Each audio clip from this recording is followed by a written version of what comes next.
Okay, here's my audience.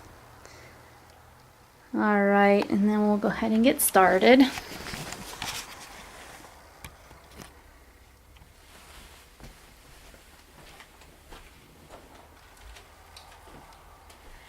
Well, first of all, I just wanted to thank you guys for coming and taking the time out of your day. I know it's not easy, and you are all busy with your own things, so I really do appreciate you guys supporting me in this.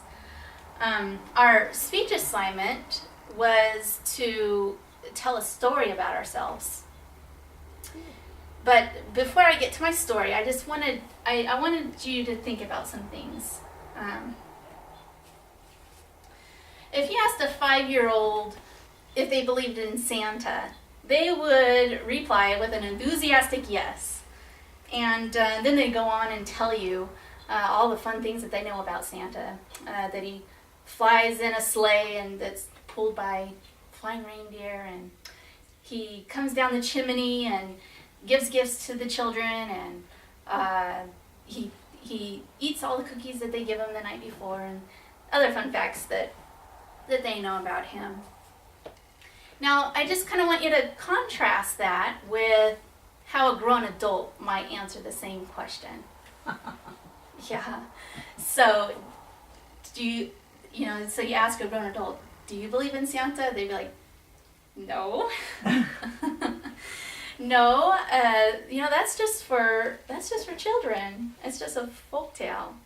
I'm the one who goes out and buys those gifts and puts them under the tree. Everybody knows that. In the famous story, The Polar Express, by Christopher Van Allsburg, there's the little boy in here. He receives a special gift from Santa. It's the first gift of Christmas, and it's a bell, and it's a special bell. It's a special bell. It came off of Santa's sleigh, and the reason why it's so special is because it only rings for those who truly believe. And for those who stop believing in Santa, well, they can't hear it. And so I want you to think in your own mind, do I believe in Santa? And I want you to listen. Okay. So here's my story, and I'm hoping that my story will help this bell ring its tones for you. About 5 years ago, this coming November, 5 years ago, my husband, Bryson, was laid off from work. And it was just horrible timing. It was right before Christmas, and it just brought a lot of stress for our family. We had just bought our house. We were only in it for about a year. And we were already forced with trying to decide if we needed to sell because we didn't have the income to pay our mortgage. We also had doctor bills, and everybody has these bills, but we had doctor bills, and we had doctors calling us wondering when their next payment was going to come in and such. But the hardest, or the most stressful part about being laid off and its timing was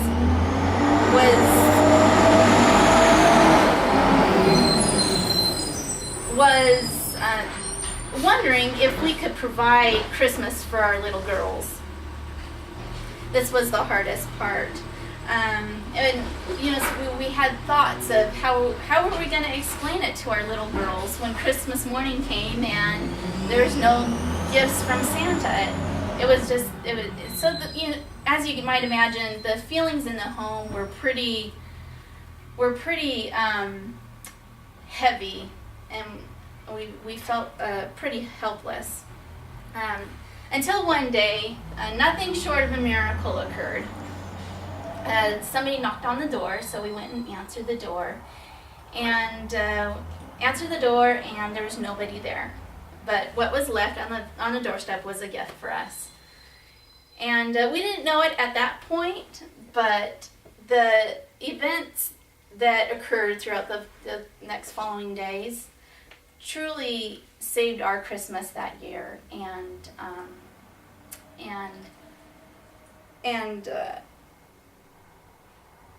it saved and helped us have faith in human kindness.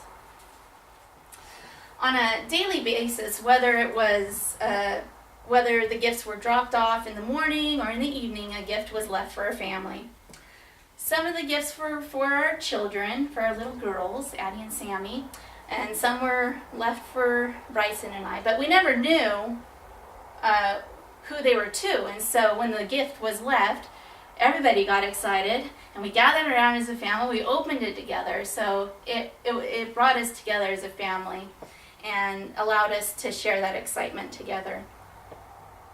And it was about the third day in that this had been happening, when we started noticing that the feelings of despair began to be replaced with excitement and gratitude, humility, and hope.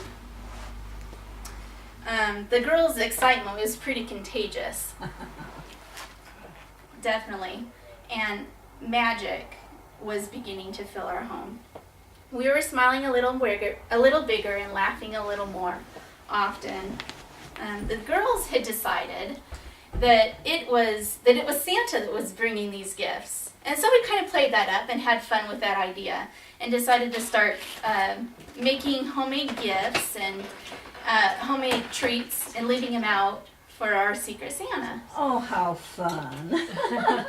And it was fun for the girls, and it was fun for us.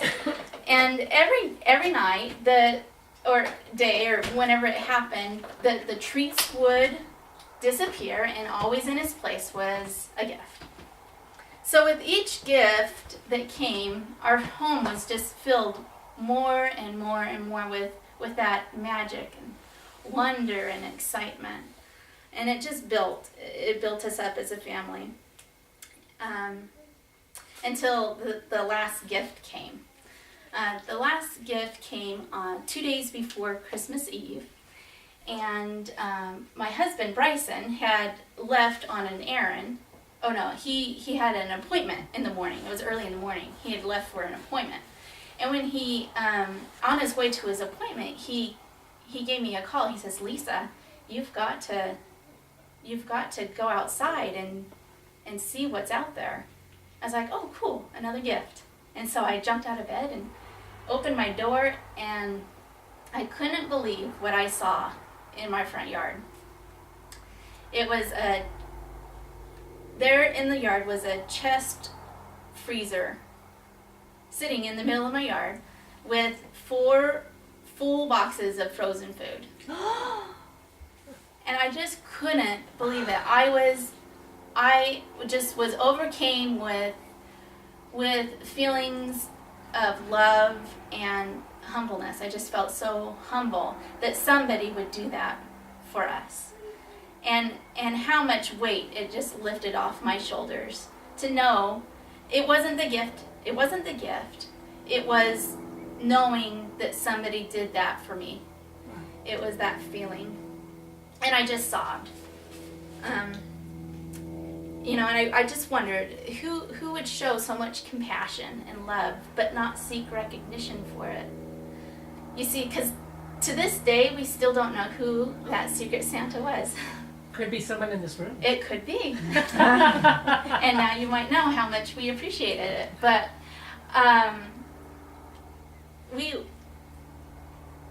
But one thing for sure is, even though we don't know who he was or who they were, they definitely had the spirit of Christmas with them, and they saved the Naldler family's Christmas that year.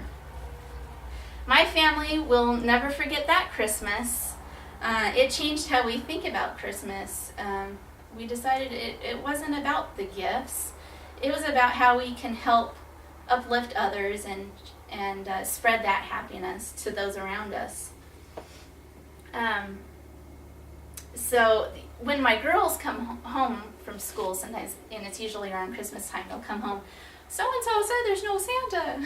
And you know, and they're kind of asking me like, well, does Santa exist? And you know, all I have to do is just remind them of this Christmas. You know, it's 5 years ago, but it's still in their mind. You know, all I have to do is remind them, and they remember that, oh yeah, Mom and Dad didn't have any money, and somebody was bringing us these gifts, and it's confirmed again in their mind. And you know, and I don't feel any shame in telling them this and letting them believe, because I myself, I can honestly say that I believe in Santa. I believe in the magic and wonder that belief in Santa brings.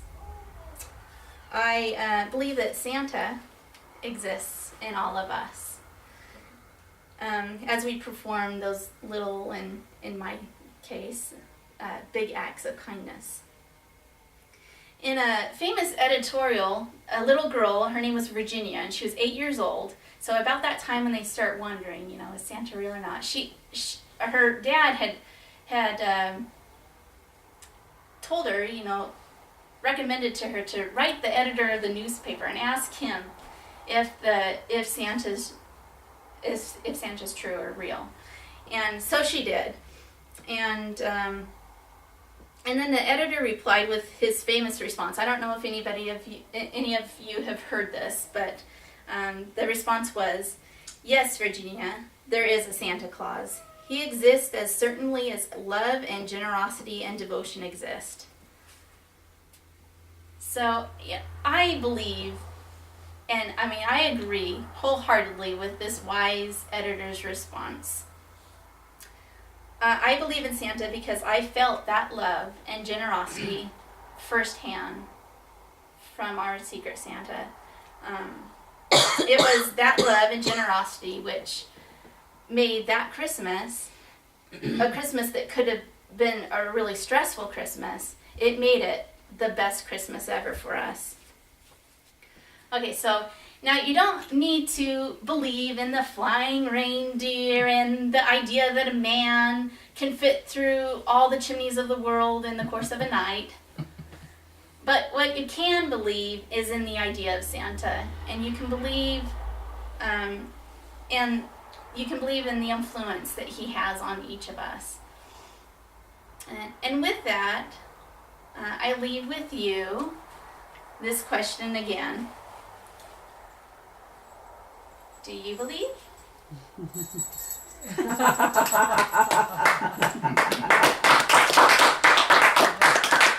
was good. Excellent.